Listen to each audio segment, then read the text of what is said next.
आप देख रहे हैं दुनिया भर की खबरें। आज है 27 दिसंबर 2025 और ये रही आज की सुर्खियां। सूडान के नॉर्थ दारफुर में कत्लेआम, आरएसएफ पर 200 से ज्यादा सिविलियंस के कत्ल का इल्जाम। डोनाल्ड ट्रंप ने सोमाली लैंड पर इसराइल को दिया बड़ा झटका, कहा अमेरिका इस तस्लीम के साथ नहीं। गजा के लोगों को सोमाली लैंड भेजने की प्लानिंग, हमास ने इसराइली चाल को किया खारिज। कतर ने भी ठुकराया इसराइली फैसला, कहा पहले फलस्तीनी रियासत को करो तस्लीम, सोमाली लैंड का नंबर बाद में। गजा सीज फायर पर यूएस इसराइल में तकरार की खबर, ट्रंप की टीम को नेतन्याहू पर शक, जंग वापस शुरू कर सकता है इसराइली प्राइम मिनिस्टर। यमन में फिर टकराव के सिग्नल, अरब कोएलिशन ने मिलिट्री एक्शन की दी बड़ी वार्निंग। और तेहरान के आसपास आईआरजीसी की बड़ी ड्रिल, टुवर्ड्स होली कुद्स नाम से शुरू हुआ पावर शो। क्या ईरान पर हमला करने वाला है इसराइल? ये थी कुछ हेडलाइंस, इनके अलावा भी हैं कई अहम खबरें। आजाद बोल इंडिया में आपका खैर मकदम है। मैं हूं आदिल खान आजाद और ये है स्पेशल प्राइम टाइम शो दुनिया भर की खबरें। तो चलिए शुरू करते हैं तफसील से खबरों का ये सिलसिला एक अपील के साथ। अगर ना किया हो सब्सक्राइब अब तक अपने इस चैनल आजाद बोल इंडिया को तो कर लीजिए और इन वीडियोस को भी शेयर कीजिए अगर पसंद आए तो। शुरुआत करते हैं। सूडान के नॉर्थ दारफुर में इंसानियत को झकझोर देने वाली एक खबर सामने आई है। सूडान डॉक्टर्स नेटवर्क के मुताबिक UAE supported rapid support forces ने एथनिक बेस पर हमला करते हुए 200 से ज्यादा लोगों को मार डाला है, जिनमें औरतें और बच्चे भी शामिल हैं। रिपोर्ट के मुताबिक अम्ब्रो, सरबा और अबू कुमरा इलाकों में यह कत्लेआम सोच समझकर किया गया है। डॉक्टर्स नेटवर्क का कहना है कि यह जानकारी उन डिस्प्लेस्ड, उन बेघर सिविलियंस की गवाही पर बेस्ड है जो जान बचाकर ईस्टर्न चाड रिफ्यूजी कैंप्स तक पहुंचे थे। ईस्टर्न चाड हमले से बचकर आए लोगों ने बताया कि हमलावरों ने लोगों को उनकी नस्ल और पहचान की बुनियाद पर अलग अलग निशाना बनाया। यानी ये कोई रैंडम वायलेंस नहीं थी, बल्कि पूरी तरह प्लान किया गया नस्ल कुशी टाइप अटैक था। ग्राउंड से आ रही तस्वीर साफ है। दारफुर एक बार फिर से आग में जल रहा है और इंटरनेशनल पावर गेम में आम सिविलियंस की जान सबसे सस्ती साबित हो रही है। औरतें, बच्चे, बुजुर्ग सब इस जंग की कीमत चुका रहे हैं, जबकि दुनिया सिर्फ स्टेटमेंट तक महदूद है।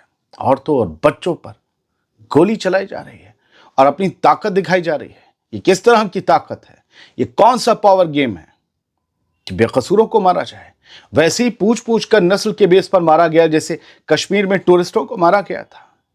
इधर हो या उधर हो, ये सब शैतान के बच्चे, ये सब एक जैसे लोग हैं, मजहब के नाम पर तमाम शैतानी काम करते हैं।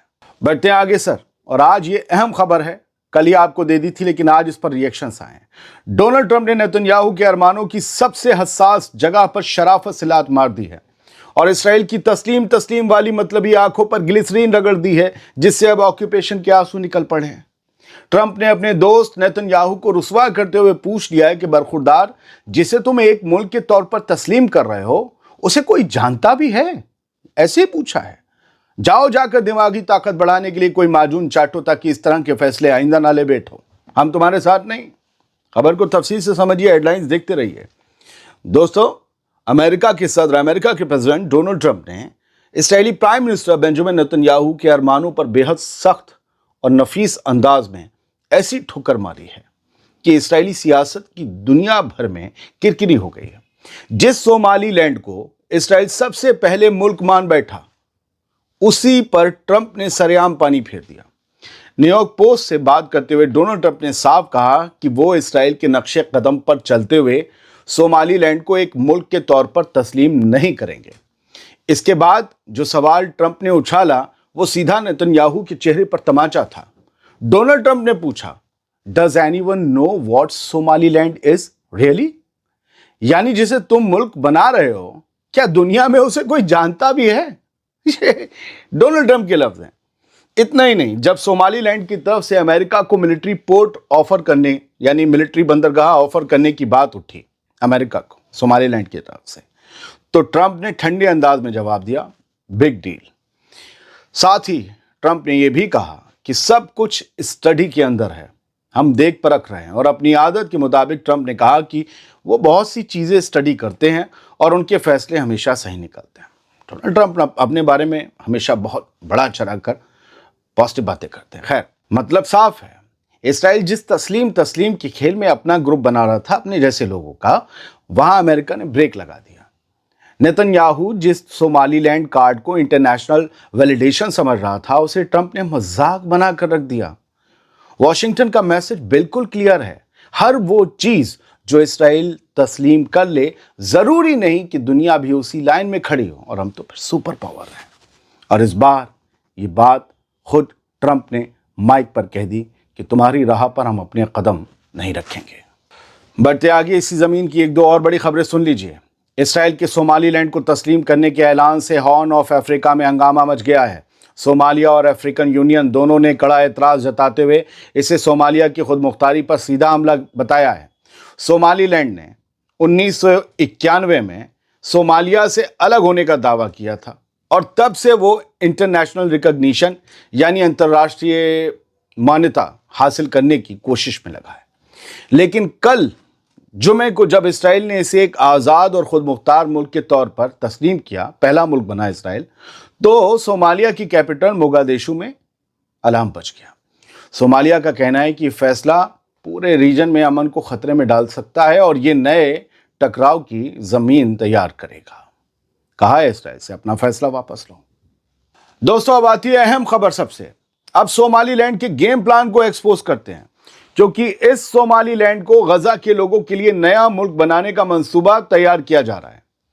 چلیے ذرا اس کھیل کو سمجھتے ہیں کہ اسرائیل اچانک صومالی لینڈ پر اتنا مہربان کیوں ہو گیا کہ اسے باقاعدہ ایک ملک کے طور پر تسلیم کر لیا۔ اصل میں اس کے پیچھے ایک بے حد گندا اور خطرناک پلان چھپا ہوا ہے۔ اسرائیل چاہتا ہے کہ غزہ کی فلسطینی آبادی کو اٹھا کر صومالی لینڈ بھیج دیا جائے، جہاں پہلے سے ہی کانفلکٹ ہے۔ کئی اسرائیلی لیڈرز اس کی منشا پہلے بھی جتا چکے ہیں، ہم نے مہینوں پہلے اس بابت کئی خبریں آپ کو دی تھیں۔ اب چونکہ صومالی لینڈ ایک ملک نہیں تھا تو کیسے بھیج دیں ایسے کانفلکٹ زون میں؟ تو پہلے ملک بنا دو پھر بھیج دو۔ اسی پلان کے تحت پہلے قدم میں اسرائیل نے صومالی لینڈ کو ملک مان لیا تاکہ ڈیل کی قیمت ادا کی جا سکے کہ ہم تمہیں ملک مان رہے ہیں، تم ان لوگوں کو اپنے ہاں پناہ دو۔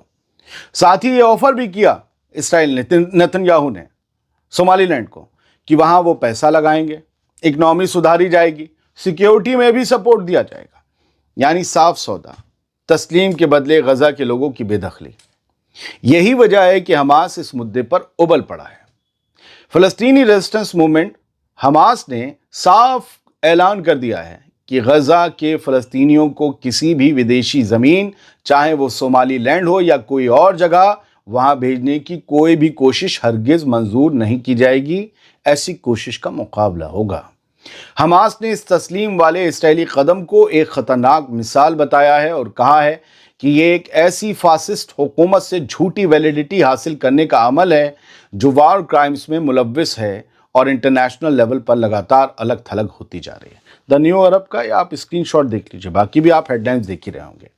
پچھلے کئی مہینوں سے اسرائیلی میڈیا میں یہ چرچا چل رہی تھی دوستوں کہ غزہ کے لوگوں کو صومالی لینڈ یا صومالیہ بھیجا جا سکتا ہے۔ اب صومالی لینڈ کی تسلیم نے ان شکوں کو لگ بھگ یقین میں بدل دیا ہے۔ میسج بالکل کلیئر ہے، صومالی لینڈ کو ملک ماننے کی قیمت غزہ کی آبادی سے وصولی جا رہی ہے، اور حماس نے اس سازش پر سیدھی وارننگ دے دی ہے کہ فلسطینی عوام کو بے دخل کرنے کا سپنا کسی بھی صورت میں پورا نہیں ہونے دیا جائے گا۔ اب اسی زمین سے جڑی ایک اور اہم خبر سنیے، کیا بات کہی ہے قطر نے۔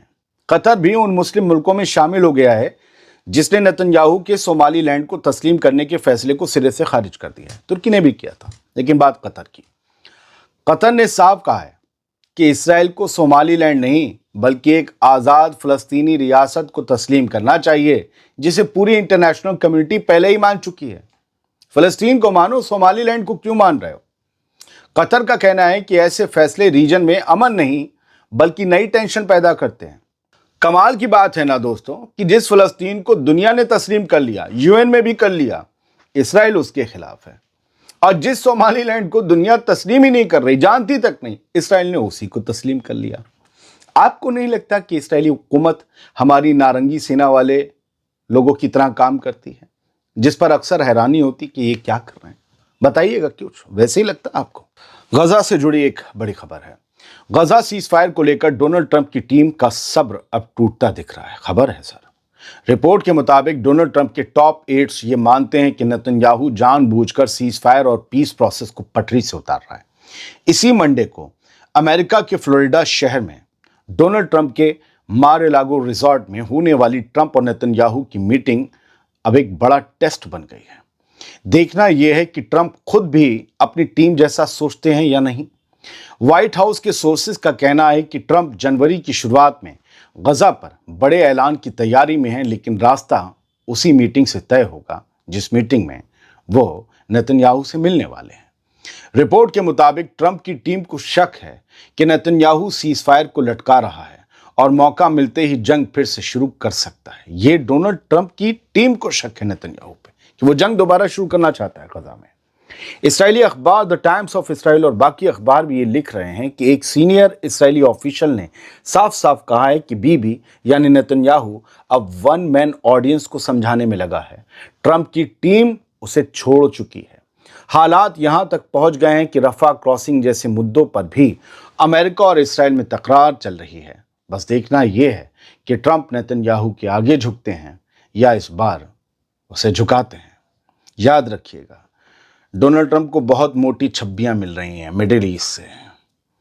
अगर नेतन्याहू ने फिर से जंग शुरू की तो वो जो मिस्र में कॉन्फ्रेंस हुई थी वो सब मिट्टी में मिल जाएगी। आगे नेतन्याहू और मिडिल ईस्ट के प्लान भी मिट्टी में मिल जाएंगे। पैसा बहुत कुछ करवाता है, ध्यान रखिएगा। बढ़ते हैं आगे। यमन में टकराव फिर तेज होने के सिग्नल मिल रहे हैं। अरब कोएलिशन ने साफ कर दिया है कि डी एस्केलेशन तोड़ने वाली हर मिलिट्री हरकत पर सीधा एक्शन होगा। कोएलिशन के स्पोक्समैन यानी जो सऊदी अरब और यमनी हुकूमत रिकॉग्नाइज हुकूमत का जो कोएलिशन है उसके स्पोक्समैन तुर्की अल मल्की ने आज कहा कि जो भी ताकत हालात बिगाड़ेगी उससे सीधे निपटा जाएगा और ये सब होगा सिविलियंस की जान बचाने और सऊदी अमीराती कोशिशों को कामयाब रखने के लिए। सऊदी अरब और यूनाइटेड अरब एमिरेट्स इस बात पर राजी हो गए हैं दोनों कि स्टेबिलिटी लाई जाए यमन में। यानी अब दोनों मिलकर जो कोशिश करेंगे उसके खिलाफ अगर एसटीसी या कोई ग्रुप गया तो फिर सऊदी, यूएई और यमन की जो हुकूमत है रिकॉग्नाइज्ड जिसे दुनिया मानती है वो सारा कोएलिशन मिलकर उनसे मुकाबला करेगा, मिलिट्री एक्शन लेगा। एक और खबर यमन से। यमन की इंटरनेशनली रिकॉग्नाइज गवर्नमेंट ने खुली अपील करते हुए सऊदी लेड कोएलिशन से कहा है कि वो मिलिट्री सपोर्ट दे ताकि सिविलियंस को बचाया जा सके और मुल्क में हालात काबू में रहें। यमनी प्रेसिडेंशियल लीडरशिप काउंसिल के प्रेसिडेंट रशाद अल अलीमी ने यह साफ कहा कि सऊदी अरब की अगुवाई वाली कोएलिशन अब मिलिट्री मेजर्स ले ताकि यमन में अमन कायम रखा जा सके। मतलब सीधे सीधे अपील की जा रही है कि अब फौजी बूट ज़मीन पर उतारिए, गोली चलाइए और किसी तरह यमन में अमन कायम करवाइए। मतलब साफ है कि यमन की हुकूमत अब हालात खुद संभाल पाने की हालत में दिख नहीं रही है। अगली खबर ईरान से है और धमाकेदार खबर है। ईरान की राजधानी तेहरान के इर्द गिर्द IRGC ने जबरदस्त मिलिट्री ड्रिल्स शुरू कर दी हैं। इस ड्रिल का नाम रखा गया है टुवर्ड्स होली कुद्स। यानी साफ है ईरान का मकसद है यरूशलेम अल कुद्स शहर जहां मस्जिद अल अक्सा है जो इसराइल के कब्जे में है। यानी ये ड्रिल्स इसराइल के किसी मुमकिना हमले से निपटने के लिए की जा रही हैं और मंजिल तय की गई अल कुद्स। IRGC के थराला हेडक्वार्टर्स के डिप्टी कमांडर के मुताबिक इस एक्सरसाइज में ग्राउंड, एयर और इंटेलिजेंस यूनिट्स एक साथ उतारी गईं। फोकस था रैपिड डिप्लॉयमेंट, चंद मिनटों में पोजीशंस लेना और तय ऑपरेशन जोन्स में डिफेंस सिनेरियो को अंजाम देना। तेहरान प्रोविंस के अलग अलग इलाकों में चली इस ड्रिल ने दुश्मनों को साफ मैसेज दे दिया है। उधर IRGC कह रही है कि हम अलर्ट हैं, तैयार हैं और किसी भी सिक्योरिटी थ्रेट का जवाब देने में देर नहीं करेंगे। मतलब सीधा है दोस्तों, कुद्स के नाम पर की गई ये एक्सरसाइज सिर्फ ड्रिल नहीं बल्कि इसराइल के लिए एक वार्निंग सिग्नल है। ये थी कुछ खबरें जो फैक्ट्स के साथ आपके सामने रख दी, ईमानदारी से, ना इधर ना उधर। बहुत बहुत शुक्रिया। कहीं कोई गलती हो गई तो माफ़ी।